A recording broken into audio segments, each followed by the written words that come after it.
آمنت بالله وملائكته وكتبه ورسله واليوم الآخر والقدر خيره وشره من الله والبعث بعد الموت لا إله إلا الله آمنت بالله وملائكته وكتبه ورسله واليوم الآخر والقدر خيره وشره من الله والبعث بعد الموت.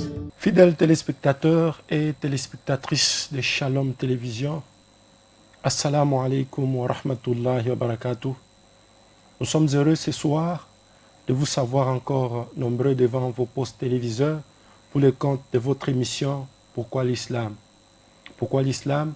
C'est un programme de la communauté musulmane Ahmadiyya au Congo, la branche de Lubumbashi. La fois passée, nous étions en train déjà de parler de la philosophie des enseignements de l'islam après un exposé détaillé sur les piliers de l'islam et l'essence générale de l'islam. Bien que, après tout ça, il y a encore des questions qui nous viennent du genre l'islam vient d'où provient l'islam. Ça, ce sont des leçons rudimentaires que nous avions tenu de vraiment détailler. Mais pour ceux qui continuent encore à poser ces questions, ce n'est pas mauvais. Nous disons que les premières émissions, vous ne les aviez pas suivies. Alors, nous vous invitons de nous visiter dans nos installations chez nous et à la mosquée. Nous allons devoir répondre à toutes ces questions sur l'islam. Parce que là, nous sommes en train déjà de donner les beaux enseignements de l'islam tirés du Coran et de son prophète.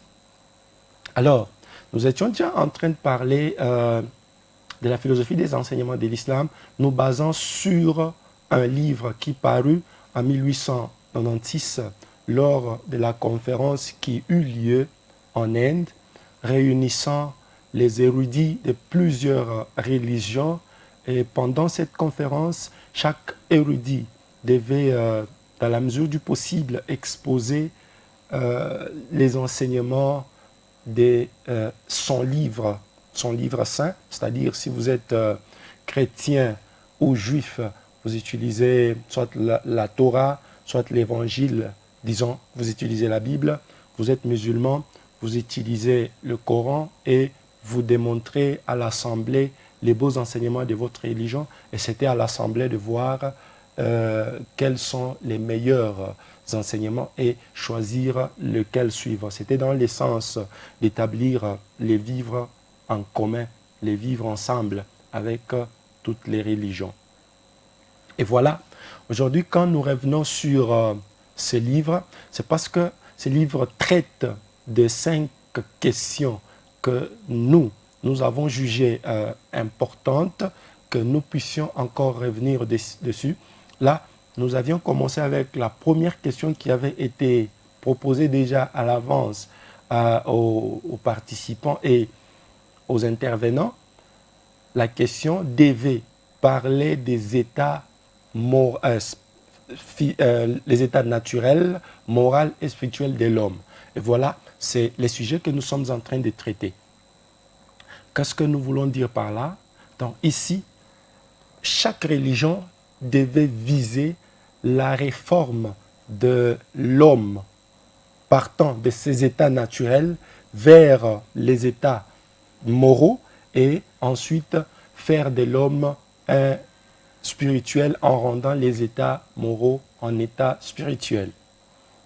Et ici, nous avions exposé déjà la première partie sur la question. Aujourd'hui, nous allons devoir commencer par là où on s'était arrêté la semaine dernière et demander, donc poser une question par rapport à ces états naturels, moral et spirituel de l'homme. comment les réformer. Parce que l'homme, dans son état initial, il est enclin, tiré à faire le mal, à commettre ce qui est mal. C'est tout à fait naturel parce qu'il est lié à la nature où tout ce qu'il fait peut ou ne pas être en accord avec la volonté de Dieu. Donc, pour nous, nous avions dit que les trois états de l'homme étaient tirés de trois sources. Et ces sources, nous les avions pris du Coran comme la condition donnée aux intervenants de la conférence était que chacun puisse exposer ses enseignements se basant seulement sur les livres qui régissent la religion. Donc là, nous sommes aussi en train de lutter, de ne pas sortir, parce que des fois, vous nous voyez prendre des versets cotés par-ci, par-là. On peut prendre la Bible, on peut prendre d'autres livres, mais avec ces enseignements de l'islam, nous allons rester dans la mesure du possible seulement dans le Coran. Et on ne va peut-être pas toucher aux enseignements de notre prophète, parce que ces enseignements à lui, ses hadiths et sa sunna ne complètent que ce qui est dit et enseigné par Allah dans le Coran. Partant déjà de la question que nous nous posons, comment réformer les états naturels, moraux et spirituels de l'homme, prenant les trois sources citées dans le Coran, la première source étant la nafsul amara, c'est-à-dire l'âme ou le moi instigateur au mal. Donc, dans ces états naturels, l'homme peut se mettre en colère, il peut manger et boire comme un animal, il peut s'évertuer à faire tout ce qui est naturel sans que cela soit moral. Mais en faisant un pas, en identifiant son Dieu, il rend ce qui est pour lui tout à fait naturel en états moraux. Et ces états naturels deviennent des états moraux quand? Lorsque c'est maintenant mis en œuvre sous la gouverne de la raison et au moment opportun. Nous allons prendre un exemple pour illustrer cela. Naturellement, quand vous êtes en colère, vous agissez avec brutalité, mais il y a ces moments où vous agissez avec brutalité, naturellement, et c'est dans vos états naturels, mais quand vous agissez en vous défendant contre une agression, à ces moments-là, vous voyez qu'il y a la notion morale qui entre en ligne de compte. On ne parlera plus de la brutalité que vous êtes en train de manifester. À ce moment-là, on dira que vous êtes en train de vous défendre et on parlera de la bravoure. Deuxièmement, un autre exemple, c'est celui-ci. Lorsque vous êtes en mesure de rester sans faire quelque chose qui est mal, naturellement, vous ne le faites pas. Mais quand vous le faites sous la gouverne de la raison et au moment opportun, nous parlerons de l'abstinence. Donc voilà, tout ce qui est naturel, vous pouvez, en mettant ça en œuvre sous la raison et au moment opportun, vous rendez ça moral. Et des états naturels, vous allez vers les états moraux, et des états moraux, vous transposez, vous transférez, vous transformez ce qui est moral au spirituel. Parce que naturellement, quand vous commencez à vous approcher de Dieu, il y a ce que nous devons et ce que nous ne devons pas faire. Comme par exemple, Dieu descend jusqu'au niveau d'apprendre à l'homme comment manger, en le rendant d'abord moral. Et le moral va influencer nos états et nous devenons spirituels. Et c'est à ce moment-là que nous trouvons une proximité avec notre Créateur. Nous avons ici cité la nafsul amara, et puis l'âme, c'était ça, l'âme instigateur au mal ou l'âme instigateur du mal. Et deuxièmement, nous allons parler de l'âme réprobatrice qui, quand vous commencez à commettre quelque chose que vous-même vous sentez que ce n'est pas en accord avec la volonté de Dieu, vous vous reprochez et vous commencez à regretter. Et en faisant cela, vous cherchez à vous amender, à améliorer. Donc, vous quittez de naturel vers le moral. Parce qu'un homme spirituel, un homme de Dieu, ne peut pas agir comme celui qui reste encore dans ses états naturels. Un homme de Dieu doit être en même temps spirituel et moral. Donc voilà, ici, la religion doit aussi lutter à faire quoi? À rendre l'homme moral pour le ramener vers le spirituel. Donc le spirituel passe par le moral et le physique, comme je l'avais dit dans l'émission précédente, le physique influence le spirituel. Le physique influence le moral. Lorsque vous êtes triste dans le physique, le larme coule. Et ça affecte votre moi intérieur, ça affecte votre âme. Lorsque vous êtes content, on vous dit quelque chose qui vous réjouit, vous souriez, vous riez. Et vous sentez que la joie n'est pas seulement physique, elle affecte aussi votre moi intérieur. Et c'est pourquoi il y a ceux qui partent loin pour appeler cela le conscient et le subconscient. C'est-à-dire, le conscient affecte le subconscient et le subconscient agit conformément à ce que le conscient lui donne. Vous imposez quelque chose à votre subconscient et à force de continuer avec ces impositions sur votre subconscient, le subconscient revient et commence à agir sur votre conscient. Vous habituez votre esprit, votre conscient à se réveiller à 3 heures du matin, que vous le vouliez ou pas, chaque jour, le subconscient commence à imposer sur le conscient de se réveiller à 3 heures. C'est ce qui arrive aussi dans le spirituel. Vous rendez vos états naturels, moraux, et le moraux vous ramène au physique, c'est-à-dire ce que vous étiez en train de faire tout à fait normalement comme naturel, commence à devenir pour vous moral, et après, ça vous ramène vers Dieu, ça devient spirituel. Et nous continuons maintenant avec nos enseignements. Qu'est-ce qui arrive lorsque vous atteignez le nafsul lawama? C'est-à-dire quoi? Vous commencez à vous reprocher quand vous faites quelque chose, c'est-à-dire votre âme vous reproche. Et lorsque votre âme vous reproche, vous cherchez la réforme en vous-même. Qu'est-ce que je dois faire pour ne pas continuer avec ce que j'avais fait qui me pousse à me réprimander? Vous dites un mensonge et après vous vous dites non, ce n'est pas bien agi. C'est déjà une évolution dans votre bien-être. Quand déjà vous mentez, vous sentez que vous avez mal fait. Vous êtes déjà dans la deuxième dimension. Là, qu'est-ce qui arrive? Vous vous reprochez. Et en vous reprochant, vous vous rendez compte que ce que vous avez fait n'est pas bon, c'est mauvais. Ça devient moral.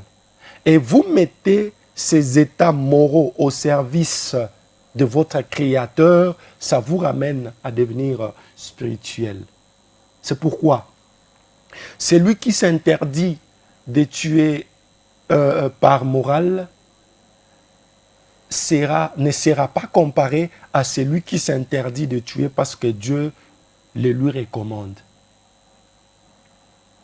Nous avons beaucoup de gens qui font des biens, mais pas parce que il y a une religion qui impose, qui leur impose cela, mais juste seulement parce que c'est moral pour eux. Mais quand nous faisons le bien, nous interdisons le mal, parce que Dieu nous le recommande, ça devient pour nous en même temps moral et ça nous ramène vers le spirituel. Et en atteignant le degré le plus élevé, notre âme sera à ce moment-là appelée la nafsul mutma'inna, ou l'âme apaisée. Et c'est le moment où vos yeux deviennent les yeux de Dieu. Vos mains deviennent les mains de Dieu. Votre bouche devient la bouche de Dieu. Qu'est-ce que cela signifie? Quand vous vous regardez, c'est comme si Dieu regarde sa créature à travers vous. Parce que vous êtes en conformité avec Dieu, vous faites sa volonté. Et lorsque vous faites sa volonté, Dieu va commencer à agir à travers vous. Et la semaine passée, je vous ai dit qu'il est promis à un homme comme ça 2 paradis. Donc vous commencez déjà à vivre votre paradis sur terre. Et lorsque vous serez dans l'au-delà, vous allez seulement vous dire que c'est la continuité de ce que vous étiez déjà en train de recevoir dans ces bas mondes. Comme nous l'avions dit à l'entame, comment alors réformer ces états de l'homme naturel, moral, spirituel? Comment pouvons-nous réformer cela? C'est basant sur les enseignements de l'islam. Ici, l'âme se crée. C'est une notion où nous avons d'ailleurs eu beaucoup de questions sur l'âme. Il y a ceux qui nous ont demandé beaucoup de questions sur l'âme, mais nous n'allons pas baigner dans ça parce que le temps nous imparti ne va pas nous permettre. L'âme est créée pendant l'évolution embryonnaire, c'est-à-dire l'enfant né avec son âme. Et je vous ai dit autrefois que l'âme est liée au sperme.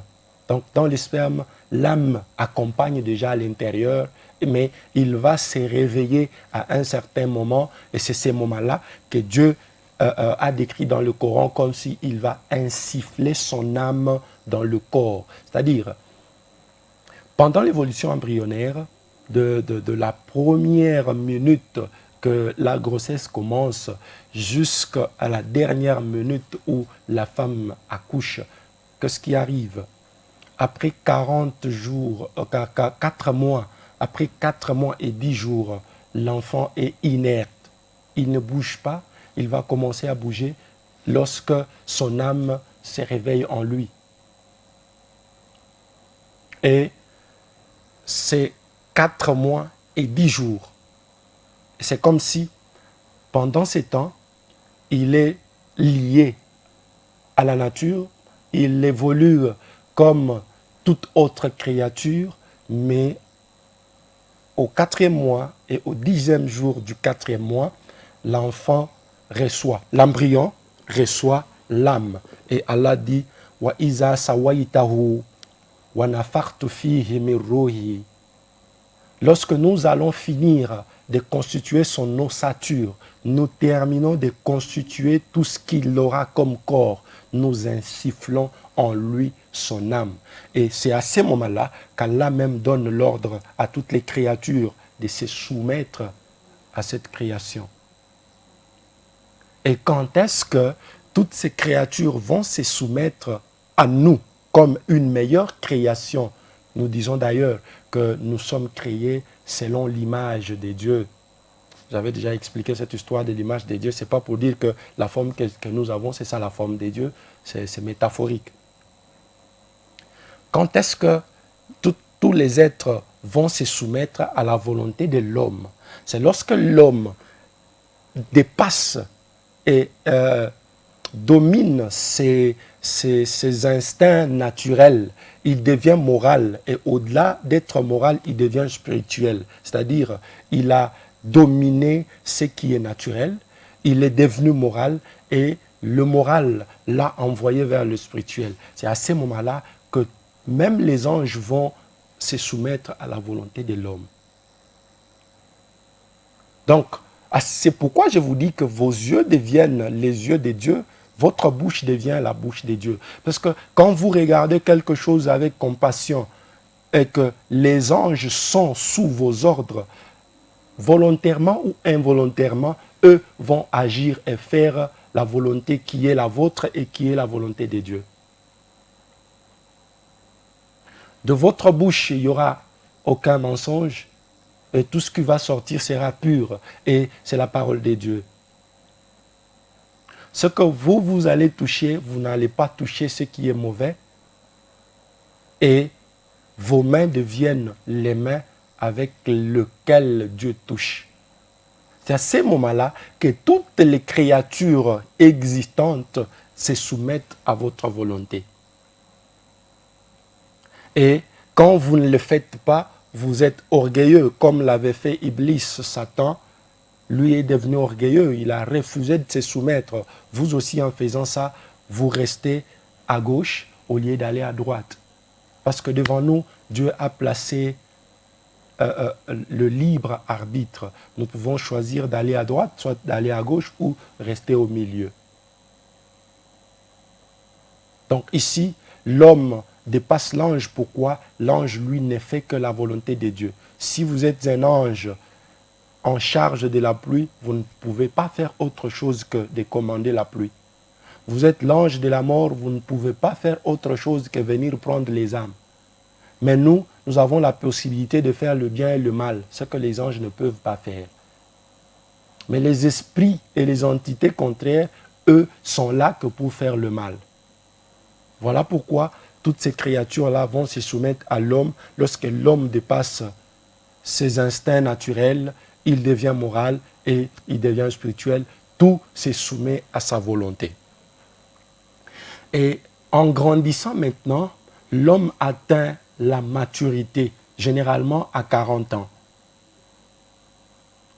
Après avoir atteint sa maturité, c'est comme si c'est une deuxième fois que l'âme va se créer encore en lui. Vous allez constater que dans plusieurs cultures, les prophètes de Dieu sont suscités à leur 40e année. L'exemple de notre prophète Mohammed, le choisi, sallallahu alayhi wa sallam. Donc, nous pouvons dire que les 40 ans sont comparés aux 4 mois de la vie embryonnaire dans l'utérus. L'homme évolue, commençant d'abord par consacrer les 6 ou 7 ans de sa vie à l'enfance, le 20 ou 29 ans de sa vie à la recherche de la connaissance et de 29 à 40 ans à la vie normale, la vie pratique. Et c'est à 40 ans que l'homme se rend compte de ce qu'a été pour lui la vie. Donc pendant la jeunesse, c'est ces moments-là, c'est cette période de la vie où si vous gérez mal cette période, des fois, vous trouvez même des maladies qui vont vous compliquer toute votre vie. Et c'est la période où, si c'est mal géré, les autres arrivent même à perdre les liens avec Dieu. Cette période de jeunesse. Et si c'est utilisé à bon escient, l'homme déjà est initié à la découverte et à la recherche de Dieu. C'est à 40 ans que l'homme peut maintenant consacrer sa vie à un Dieu avec détermination parce qu'il a déjà acquis de l'expérience et il est déjà mature.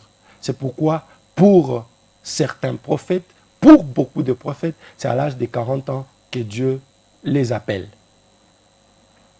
Et ici, à 40 ans, le Coran dit ceci dans le chapitre 46, verset 16. Allah dit: « Et nous avons enjoint à l'homme la bienveillance envers ses parents. Sa mère le porte avec douleur et le met au monde avec douleur.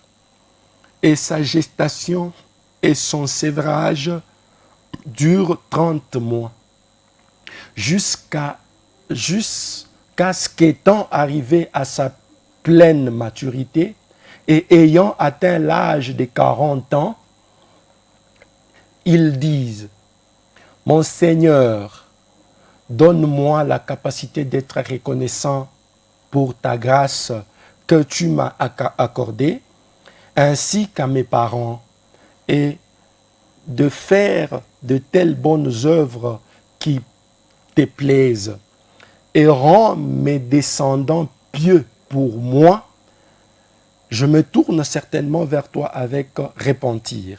Et en vérité, je suis de ceux qui se soumettent à toi. » Donc vous allez voir ici que Allah lui-même appelle l'âge de 40 ans l'âge de maturité. Donc vous atteignez 40 ans, c'est une bénédiction pour vous.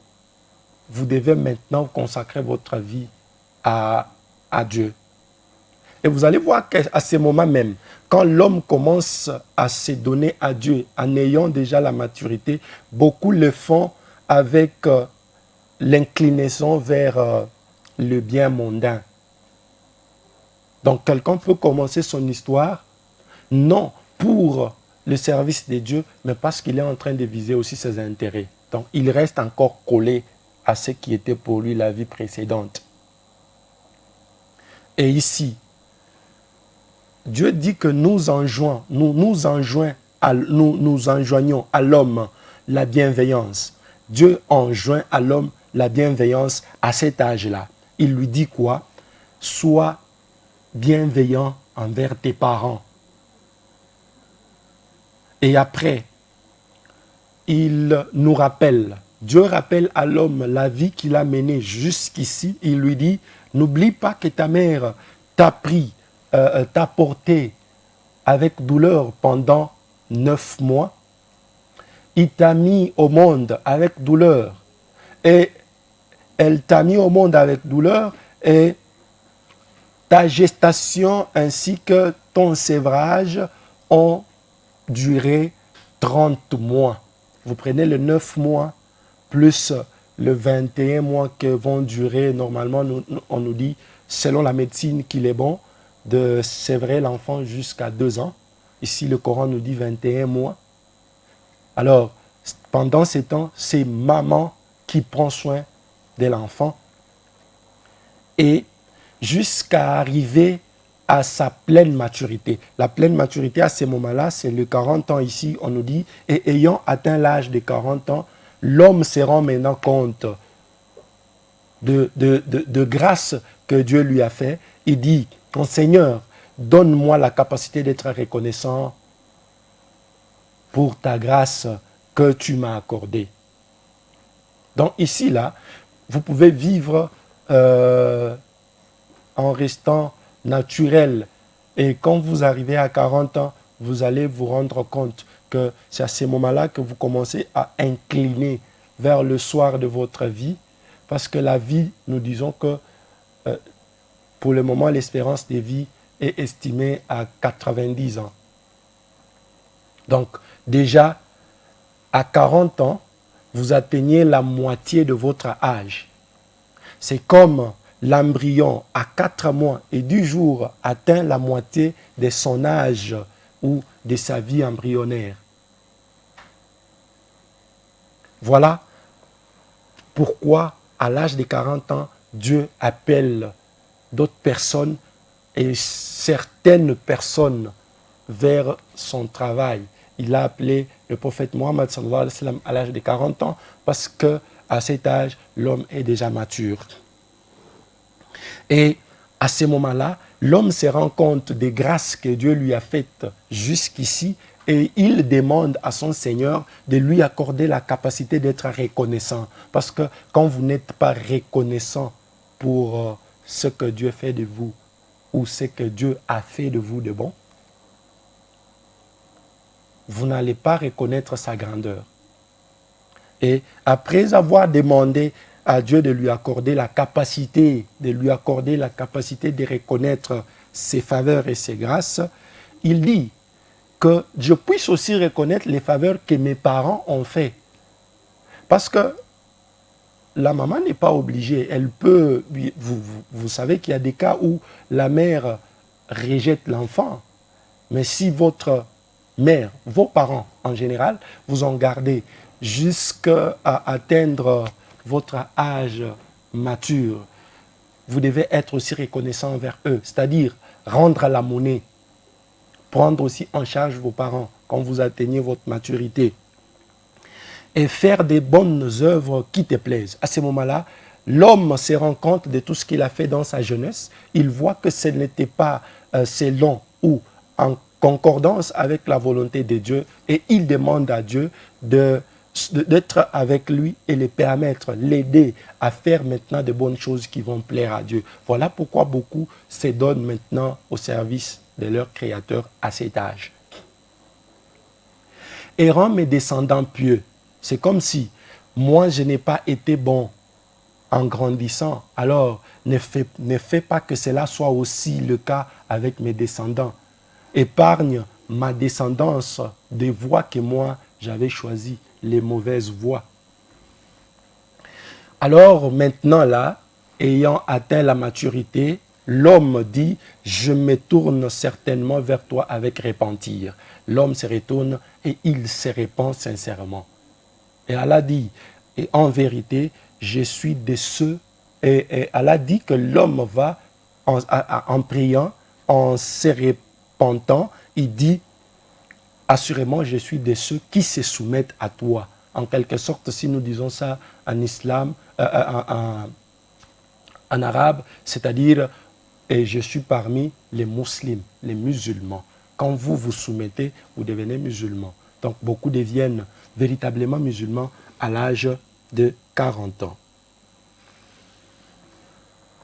Alors ici, on nous dit, pour la réforme, Dieu prend celui qui est meilleur des hommes. Vous êtes naturel, comme l'étaient les Arabes et le monde à l'arrivée du prophète sallallahu alayhi wa sallam. Parce que je vous avais dit la fois passée que Dieu décrit la période de l'apparition du prophète dans ces mondes. Il décrit cette période-là comme la période des Zohar al-Fasad fil Bar wal-Bahr. La période où la corruption, le mal s'étendait sur la terre et les mers. Et il dit que c'est cette période-là où je vais redonner la vie à la terre. Donc le monde était plongé dans le mal à telle enseigne que les hommes, ils se sont retrouvés morts spirituellement et il faudrait envoyer quelqu'un pour ressusciter les mondes spirituellement. C'est pourquoi nous disons que chaque envoyé de Dieu donne la vie aux morts. C'est-à-dire, le mort spirituel, quand un envoyé de Dieu arrive, il leur donne la voix de Dieu, il leur ressuscite. Et notre prophète, qui devait être modèle avant de réformer le monde, Dieu les confirme dans le Coran en disant, en s'adressant au prophète sallallahu alayhi wa sallam, il lui dit wa innaka ala khulqin azim.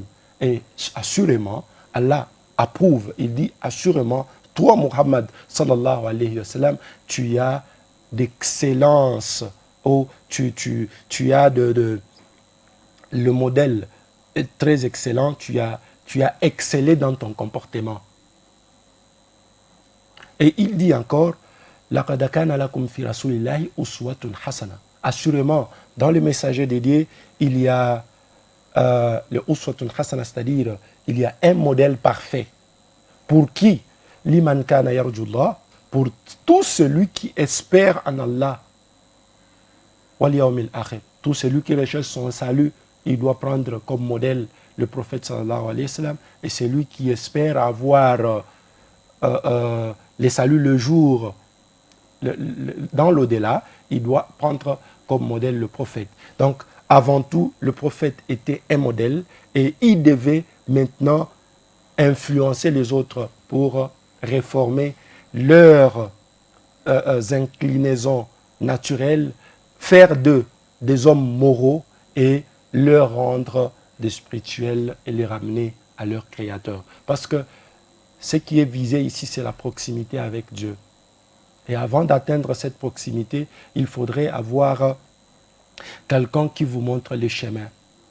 Et pour nous, nous avons un modèle parfait. C'est le prophète Mohammed sallallahu alayhi wa sallam. Il est venu, il a redonné la vie aux morts et il l'a réformé. D'abord partant de ce que lui avait comme khulq, comme bon comportement. Alors ici, nous devons aussi ouvrir une petite parenthèse et faire une petite différence entre khalq, qui est la création, et khulq, qui devient une création dans la création. C'est-à-dire vous êtes créé, vous êtes le khalq, la créature. Maintenant, le khulq, c'est un comportement qui naît au-dedans de vous et en nous disant que c'est une création dans la création. Et le prophète a excellé de ces côtés-là. C'est pourquoi Dieu a fait de lui le réformateur de l'univers. Et Allah nous ordonne, pour atteindre notre réforme, il nous ordonne de suivre son prophète en ces termes. Et en fait, quiconque se soumet complètement à Allah et dont la conduite est excellente aura sa récompense auprès de son Seigneur. Ils n'auront aucune crainte, ni ne seront-ils affligés. Coran chapitre 2, verset 113. Allah dit ici que tout celui, quiconque croit et se soumet complètement à Allah, se soumettre complètement, c'est ce que nous appelons devenir musulmans. Parce que l'islam, c'est cette soumission complète à la volonté de Dieu. Vous vous soumettez complètement, vous devenez musulman, que celui qui se soumet fasse la volonté de Dieu, et tout celui qui se soumet à Dieu en faisant sa volonté, Allah dit, et en rendant sa conduite excellente, qu'est-ce qu'il aura? Il aura en récompense auprès de son Seigneur, Allah va enlever la crainte et il ne sera pas affligé, il n'y aura pas d'affliction pour lui. Là, nous allons vivre ça dans l'au-delà. Et Dieu peut aussi nous affliger dans le monde ici-bas même. Et il est dit assurément, lorsque vous atteignez ces degrés, vous vous dites assurément, ma prière, mes sacrifices et ma vie et ma mort appartiennent à Allah, le Seigneur des mondes. Il n'a pas d'associé et il m'a été commandé et je suis le premier de ceux qui se soumettent. Donc vous devenez, comme l'avait fait Abraham, comme l'avait fait Mohammed sallallahu alayhi wa sallam, comme l'avaient fait d'autres prophètes avant eux, vous devenez vous-même d'abord le premier de ceux qui se soumettent avant de causer la réforme chez les autres. Donc ici nous voyons que Mohammed sallallahu alayhi wa sallam était d'abord lui-même meilleur dans sa conduite et il a amené la réforme auprès du monde, commençant avec les Arabes.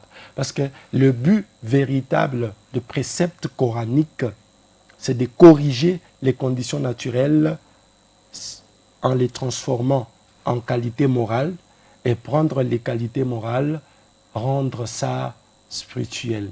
Et un homme spirituel gagne la proximité avec son Seigneur et le Seigneur, Dieu, commence à agir à travers une telle personne. Et le peu de temps qui nous reste, nous allons devoir lire quelques versets du Coran qui nous montrent comment le prophète sallallahu alayhi wa sallam a apporté la réforme parmi les Arabes et parmi le monde. D'abord commençant avec ses contemporains jusqu'à nos jours. Parce que le Coran nous accompagne et nous accompagnera jusqu'à la fin du monde. Ces enseignements seront toujours à jour. On ne va pas arriver un jour où nous allons nous dire, comme avec d'autres livres, que ces enseignements n'arrivent plus à répondre aux exigences de la vie actuelle. Pour nous, le Coran est à jour et restera toujours à jour. Vous n'allez jamais voir un jour quelqu'un qui se réveille et dit « essayons d'échanger le Coran et adaptons ça à la réalité ». Parce que là, ça sera l'œuvre de l'homme, ça ne sera plus l'œuvre de Dieu. Comme c'est l'œuvre de Dieu, il a instauré ça pour l'homme. et lui-même va protéger cela et rendre cela adaptable et d'application jusqu'au jour dernier sur la vie de l'homme. Nous prenons quelques injonctions que le prophète a apportées aux Arabes et au monde pour leur réforme, en rendant leurs instincts naturels en qualité morale. Commençons d'abord par interdire aux Arabes d'épouser leurs mères, comme ça se faisait. Il dit, vous sont interdites vos mères, vos filles, vos sœurs, les sœurs de vos pères, les sœurs de vos mères, les filles de vos frères, les filles de vos sœurs. Donc, tous ceux avec qui vous avez les liens de parenté, vous ne devez pas vous marier entre vous. Et c'est là, quand nous entrons en détail, nous trouvons que dans chaque ordonnance, il y a une philosophie. Parce que quand vous prenez quelqu'un avec qui vous avez les liens de sang en mariage, si dans votre lignée, vous avez des maladies telles que des maladies... D'abord, c'est des lignominies, premièrement, et deuxièmement, si vous avez des maladies d'ordre chronique qui affectent les sangs, vous allez voir que les enfants vont en souffrir. Mais si vous partagez votre sang avec les autres, vous allez protéger votre descendance. Il y a une philosophie dans chaque ordonnance que Dieu nous donne. Alors, jusqu'à arriver, Dieu nous dit, et même les mères de vos femmes. Donc, ça arrivait, quelqu'un qui pouvait prendre en mariage même la mère de sa femme. Ça, c'était vraiment les gens qui vivaient comme des animaux. Et il faudrait qu'un prophète puisse arriver, quelqu'un qui pouvait réformer leur conduite et rendre ces gens moraux, premièrement. Donc, des naturels, on rend leur qualité morale et ces qualités morales deviennent spirituelles lorsque c'est utilisé suivant la bonne gouverne et au moment opportun, comme je l'avais dit à l'entame. Et il est dit d'autres injonctions. Il ne vous est pas permis d'hériter des femmes contre leur gré. C'est comme ce qui se passe en Afrique généralement. Le grand frère meurt, vous dites que nous allons hériter tout ce qu'il a laissé, y compris ses femmes ou sa femme. Mais à ce moment-là, il faut le consentement de la femme que vous voulez hériter. On n'hérite pas une femme contre son gré. Sauf si cela a déjà eu lieu. Donc tout ce qui précède là, si ça a déjà eu lieu avant que vous ne soyez croyant, que vous ne soyez musulman, si ça a déjà eu lieu, ça, Dieu comprend et il laisse. Ne prenez pas pour femme celle que vos pères avaient épousée. Ou une femme qui a été la femme de votre père, même après la mort de votre père, vous ne pouvez pas prendre celle-là comme épouse. Et il vous est permis d'épouser des croyantes chastes parmi les femmes croyantes et les chastes croyants, les chastes parmi ceux à qui le livre avait été donné avant. Ça, j'avais expliqué. Donc, un musulman peut prendre en mariage une chrétienne ou une juive, mais à une seule condition, parce que j'ai eu vos questions, à une seule condition, que la femme accepte de devenir musulmane, parce qu'elle est déjà chaste et elle est déjà prête à accompagner et à accepter l'islam. Ceux qui font déjà de bonnes œuvres, que vous soyez chrétien, que vous soyez juif, que vous soyez qui que ce soit, si on vous donne seulement les enseignements de l'islam, vous allez voir que ça ne va pas poser de difficultés chez vous, parce que naturellement, c'est ça la religion que Dieu a instituée pour l'humanité. Et d'autres injonctions, n'entrez pas, parce que Dieu là est en train de nous rendre moral. Il dit, n'entrez pas dans les maisons en escaladant les murs, par exemple. Et lorsqu'on vous salue, répondez avec un salut tout au moins égal, ou sinon meilleur. C'est comme quand on vous dit assalamu alaikum, répondez wa alaikum salam. Ou si vous ne voulez pas, rendez quand même les saluts meilleurs. Wa alaikum salam wa rahmatullahi wa barakatuh. C'est-à-dire que la paix soit avec vous, que la paix et les bénédictions de Dieu soient aussi avec vous. Vous rendez cela meilleur. Et l'alcoolisme et les jeux de hasard, les idoles et les flèches divinatrices ne sont qu'abominations, œuvre de Satan. Évitez donc chacune de ces choses. Donc ici, vous allez vous comprendre que il y a beaucoup trop de choses que le monde était en train de faire avant l'arrivée de l'islam, et le prophète est venu nous réformer, il est venu nous donner des qualités morales, et grâce et par l'entremise de ces qualités morales, nous devenons spirituels et nous devenons véritablement les hommes de Dieu. Un homme de Dieu ne fait pas léger des hasards comme c'est vraiment coutume aujourd'hui. Vous allez voir qu'il y a même des entreprises seulement pour encourager les jeux des hasards. Vous êtes là, vous dites, si celui-là perd, moi je gagne. Ça, ce sont les jeux des hasards. Il y a même des entreprises instaurées sur ça. Et c'est l'œuvre de Satan. Si nous entrons dedans, vous allez voir qu'il y a une philosophie derrière ça, chaque ordonnance. Et il dit, l'alcoolisme aussi, c'est interdit.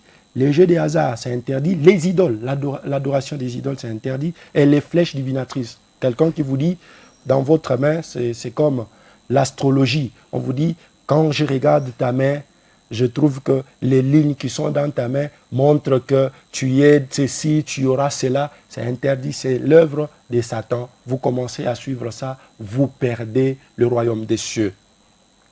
Et vous sont interdits la chair de l'animal mort de mort naturelle.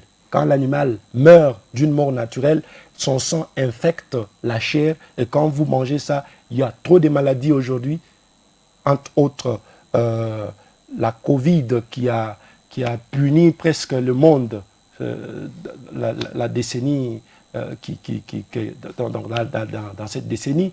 Il y a d'autres maladies. Quand vous suivez bien, on vous dit que ça vient d'un animal. C'est-à-dire vous avez consommé cet animal qui était déjà mort, d'une mort naturelle, causée par une certaine maladie. Vous consommez et vous tombez malade, vous commencez à infecter et contaminer les autres. C'est pourquoi je vous dis, dans chaque ordonnance, il y a une philosophie, il y a une sagesse derrière. Allah dit, vous ne devez pas manger la chair d'un animal mort d'une mort naturelle, vous ne devez pas manger les sangs, vous ne devez pas manger la chair des porcs, vous ne devez pas manger l'animal sur lequel le nom d'un autre qu'Allah aurait été invoqué, c'est-à-dire vous prenez un animal que vous sacrifiez au nom de vos pères, au nom de vos dieux, au nom de vos idoles. Moi, je ne peux pas manger ça parce que ce n'était pas sacrifié en prononçant les noms des dieux véritables. Merci. Et nous allons nous arrêter ici. Le temps nous l'oblige. Nous vous laissons avec la paix du Seigneur, avec les saluts, si pas les meilleurs, les bons. Assalamu alaikum wa rahmatullahi wa barakatuh. Nous nous retrouvons prochainement pour continuer à exposer les meilleurs et les beaux enseignements de l'islam.